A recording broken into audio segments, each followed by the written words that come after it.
before he was the bass god, he was Lil B in the pack. Got my Vans on, but they look like sneakers. One of the niggas in the pack, his name is Lil Uno. His daddy is my homie from back in the day. His daddy, Frisco Boo from Frisco. That nigga was the homie for forever and ever.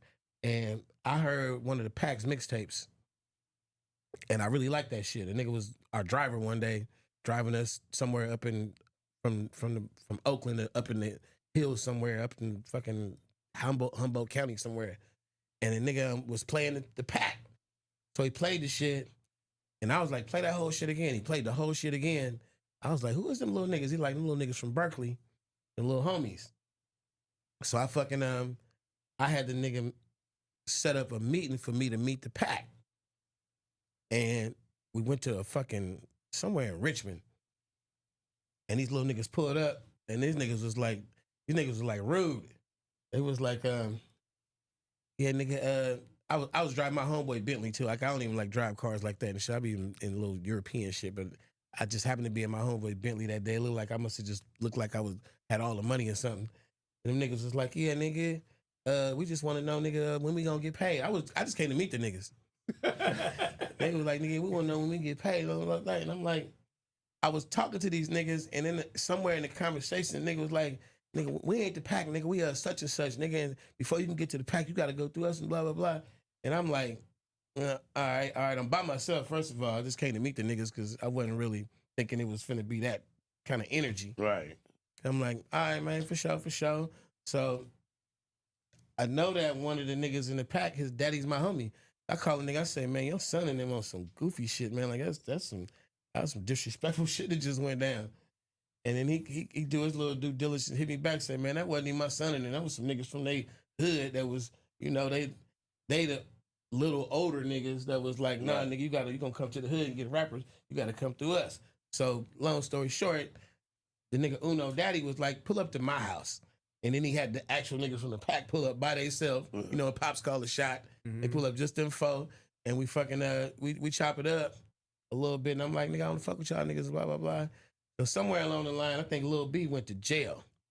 And the bass guy, his image is like, from how he got famous, is not the same nigga that Lil B was. So Lil B is like riding around in stolen cars and selling dope in the hood and getting in trouble. I literally had to go get a little kid's lawyer, like special kind of lawyer, to go to juvenile court, to go into a private room, like it's court, to go in there and tell the judge this little nigga potentially has a contract with a major label. Too Short right here vouching. The label is vouching. They're gonna sign a nigga. If we can get the nigga out of trouble, the trouble he's in, we just get him out, he ain't gonna get no more trouble. Right. Like, they're finna send him up for one of them little 6 month, 9 month, maybe a year juvenile type shit. Been fucking up too much. And we got the nigga out. And I just, I took the nigga straight to Atlanta. Let him have a good motherfucking time. I snuck the niggas in Magic City. They probably wasn't even out of high school. Them niggas was in Magic City having the time of their life. I took them around. They hit me one day. They was like, man, take us to some little nigga shit. You keep taking us to this old nigga shit. I took them niggas to a back to school high school dance. And I went over whoever I was with, the promoter or whatever, and just went and kicked back while these niggas went and had fun. Them niggas, back then in Atlanta, it's probably like early 2000, a back to school high school dance was just booming. It was a fucking strip. It was a strip club with clothes on. Right. It was a movie. Them niggas, West Coast niggas, was turned the fuck out. They was like, this the shit we talking about, nigga. They had the time of their life. But Lil B was a little bit different. Back then in the Pack, Lil B probably did most of the hooks. Young L made the beats. And, you know, Stunner and Uno, they put their verse on, and them niggas had a little swag. I used to put them on stage with me. Them niggas was rocking crowds. No song out, just mixtapes, rocking the fuck out the crowd. So one day, we was at my house in Atlanta, and Lil B, niggas just do goofy shit like watch TV and laugh, and they was like kids, man. I'm like, you niggas is like, you know, I'm a grown-ass man, like, be little kids, whatever. We in the studio working, whatever. But the nigga came to me one day and was like, he's like, man, tomorrow, can I go in the studio and make an album? And I was like, yeah, you know, you gonna make an album tomorrow? Like, what do you mean? Like, I'm gonna go in, I'm a freestyle an album.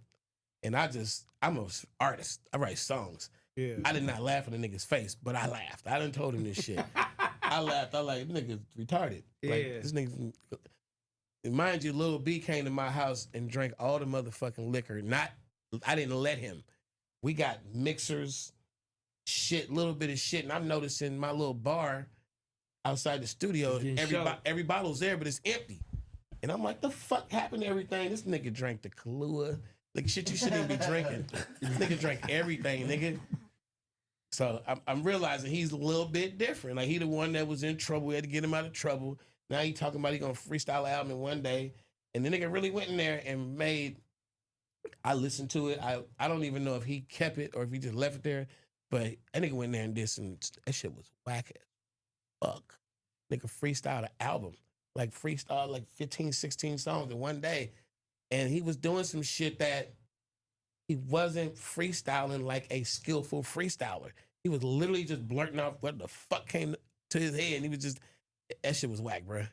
And then fast forward a couple years later, the pack is kind of fighting amongst each other. They ain't making no progress as a group. And Uno always keep in touch with me. He's like, hey, you know, Lil B, he call himself the bass guy now. I'm like, oh, okay. He's like, yeah, the nigga got like 15 albums and 300 videos. I'm like, what are you talking about? You're like, the nigga drop an album every other week and drop a new video every day. I'm like, what are you talking about? He's like, nigga, the nigga's the bass guy. They love him. And I'm just like trying to get up on it and come to find out this nigga really is doing that dumbass shit he said he was gonna do that day. He's doing this shit every day. And they love me for it. They fucking love him. Niggas is talking about the bass guy liberated me. Bass guy, fuck my bitch. I'm like, thank you, bass guy. Thank you, bass guy. That's crazy. That nigga started jinxing NBA players. So, hey, I laughed at him, and I was even mad at the nigga with the album cover with the tighty whities on. Somebody, I'm gay or something. I'm like, what are you doing, B?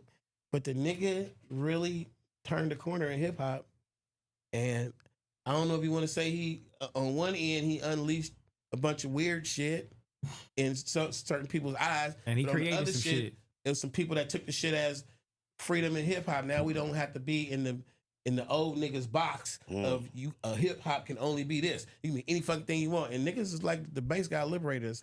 Hey, whatever. But I'm just saying the nigga is like one of my kids, and you know I'm proud of the nigga, man. I seen B not too long ago.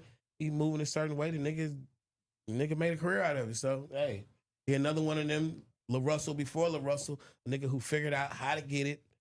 He did that shit. I know at one point I was hearing bass guy was getting 30, 40, 50 racks a show. Mm-hmm. Something he did was right. Yeah. Ooh, he's still going crazy one time, man. Shout out to Lil B, man. Man, shout out to Lil B, man. I love that, man. I love that story. That's tight, man. Lil B a tight nigga. I was right around that shit when the nigga got bipped by his homeboy. The nigga B was doing some shit. They was on camera. The nigga was interviewing him or something. The nigga was interviewing B. Mm-hmm. And the nigga said, the nigga's like, hey man, give me Soulja Boy number. And B was trying to talk it off. I don't know, got the nigga, I don't know I can't remember the word for word, but the nigga binged him on camera. And then B stood up. And the nigga two-pieced him again, blah, blah. I seen that interview, homie. And then Lil B is on the fucking social media the next day with the big ass lid. I forget the niggas. I'm like, nigga, that's not us, nigga. We don't do that. But the bass guy forgave the nigga, and everybody was like, I love you, bass guy. And I was like, you know, he did the same thing when the New York niggas beat him up backstage. He went out on stage and said, hey y'all, hey Boogie and Hoodie them just jumped me backstage, but I love them niggas. Forgive y'all. And I'm just like, hey man, I get it. Man, shout out to him. I get it. He doing his thing. He created his own path. He did his whole little shit. Homie. Shout outs to him, man. I seen that nigga one day, man. He used to when he was with the pack, and they had a little van. They was doing their little shows. They was doing their shows on tour out the van. And I was with Tybg and my homie SB, and I had got this GD tattoo. And, you know, they had started their little thing, Tybg Gate or whatever. And he was like, show him the tattoo. And Lil B was like, let me see the tattoo. And I had it on my chest.